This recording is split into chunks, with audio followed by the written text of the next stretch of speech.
Hello mga partners! Tara, subukan natin mag-grocery.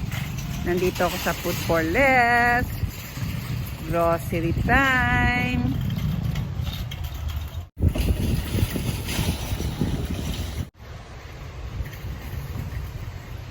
Nanalong president si Biden. Projected winner na. Mahigpit ang laban, close fight masyado. Just imagine, first time na nangyari ito dito sa Amerika. Dati pag may election, one day lang alam mo na kung sino yung panalo. Ngayon umabot ng Saturday. Kaya ito, mag-celebrate ako. Hindi naman mag-celebrate.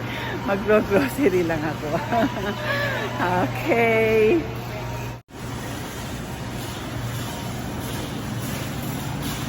What's for dinner? Tara, subukan natin.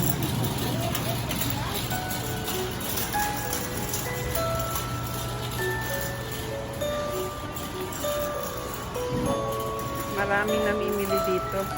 Pero usually ang nakikita ko nag-grocery dito puro Latino. Malaki rin ito. Food for less. Kaya lang nag-iingat lang din ako. Flowers. First time ang pandemic dito, nagkakaubusan ng water. Ngayon, dami-dami ng water. Nagsawa na mga tao sa kakabili ng mga bottled water. Yan o, kompleto na ngayon.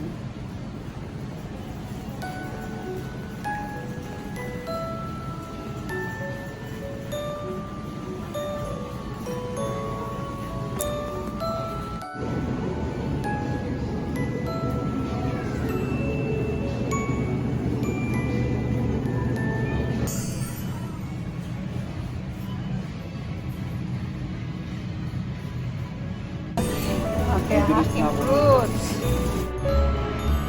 Lapit na ako magbayad. Dito required ang mask. Kaya eto, nagmamask ako. At patapos na rin akong mag-grocery ng aking food. Mahirap nag-iisa mga partners. Yan o.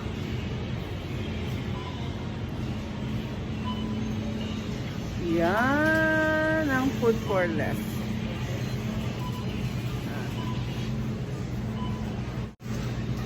Yan mga partners, tapos na ako mag-grocery. Magbabayad na ako.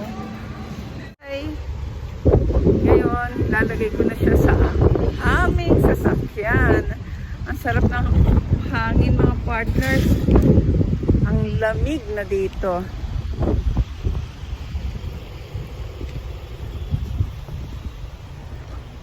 Ilo-load na sa sasakyan ang na-grocery. Tara, uuwi na po ako. Goodbye Food for Less at magluluto na ako ng aking pang-lunch. Walang ka-traffic. Masaya mga tao ngayon kasi may bago ng presidente. Nagdidiwang na mga tao sa Washington, sa Pennsylvania at sa Hawaii. Hindi, sa Wisconsin, Pennsylvania, saan pa ba? Yan ang pinaglalabanan eh. Diyan sila nagtagal.